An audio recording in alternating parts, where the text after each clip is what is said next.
Dr. West, what's going on? It's your boy Eric Salver. Boom, as you see it on the hat. What's up, E? Yeah, what's going on? Yeah, I appreciate the taking down of the statues. You know, some of those things are so controversial and just it means so much to the black community that those things are gone. However, you didn't just go from point A to Z. You had strategy. Can you talk about that strategy, whether it's these young men wanting to elevate themselves in politics or just achieving their goals, and how that strategy came about for you in any way? Can I take 2 minutes to tell a story? Is that okay? Go for it. So, I split before, and Brandon knows this because Brandon has known me for a long time since I first moved to Charlottesville. I'm originally from Atlanta.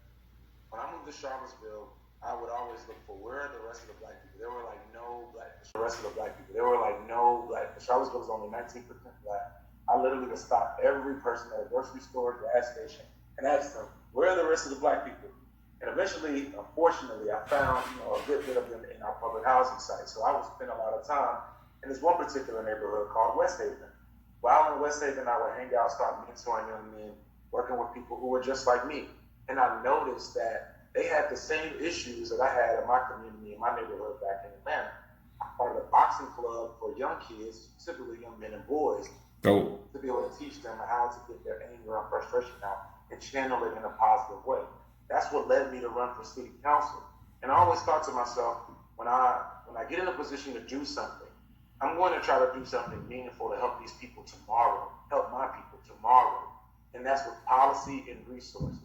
So when I got on the council and we started talking about the statues was really just a diversion. It was just a distraction to what I really wanted to get by. The statues and saying we want to move these statues was the thing that caused a whole lot of hoopla. But the other part that I wanted was the substantive policy measures. Like I said on the earlier talk, it was $4.5 million to our communities to change them immediately. So when I was in a lot of public housing sites, people would say, well, it's like, I want to get my GED. And I would say, well, why don't you get it? But as you know, it costs $125 to take the GED. And then the class is somewhere else, so there's no way for me to get there because I don't have a car. But in that equity package, I put up a pot of $50,000 for anybody who needs to take a GED. They can go take it for free. The city will pay for it. $50,000 for anybody who needs GED training. We will pay for the teachers to come into the neighborhoods and do it. We knew that our neighborhoods and our public housing sites needed to be different. We call them public housing sites, some people call them projects. We knew they needed to be redeveloped because everybody deserves to have good housing. So I put up the first $2.5 million to start redevelopment. We knew that we needed dedicated positions to help our young men, our black men, boys, and color specifically.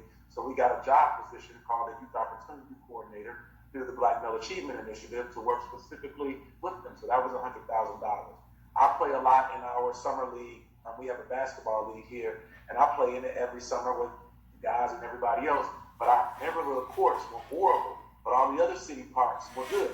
So we put up $50,000 to get all of the basketball courts redone, get a spray park in the park, because that's the place where most black people hang out. So again, that was my strategy. Get a whole bunch of people frustrated about the statue and say, oh man, it's so hard.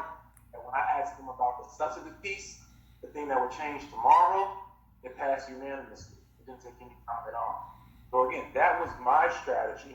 And even from a young boy, like my grandmother would tell you, there's a running joke in my family. I was the worst kid that my family ever met in their life. I was a little mischievous, I would say. But I reached a turning point when I realized I can use either my leadership skills for good or I can use them for bad. And how much better could I make my neighborhood? How much better could I make the people who I say I love if I use the gifts that God has given me, speaking out, organizing, helping people for the betterment of our community? Instead of showing folks how to sell drugs, or instead of, hey, let's go pick this lick and go rob somebody, instead of doing something negative and destructive, let's do something positive. Each and are you going to use it for good, or are you going to use it for bad? And if you are going to use it for good, what strategy and what steps are you going to map out to get to where you want to be? That's the question you have to ask yourself. No, that's really dope. I don't want to take anybody else's time, but I really want to double down on that last point, because so often I was the bad kid. You know what I mean? You could go with my cousins, all of them. I don't even remember half the stuff I did. And they look at me and they be like, yo, I love you, cuz, but you was bad. And I want you guys, the kids that are listening, to really understand that those actions, those feelings, those emotions, that's really just an overactive brain. You're not bad, you're not things. Don't accept those labels.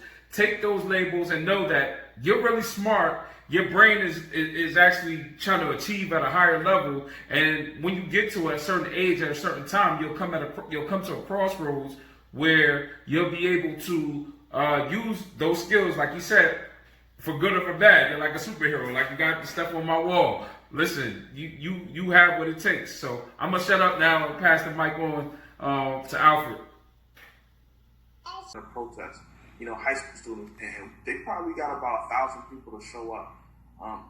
Like I was saying earlier, you guys are powerful. So even though you're young, you can make change. You can get the ball rolling.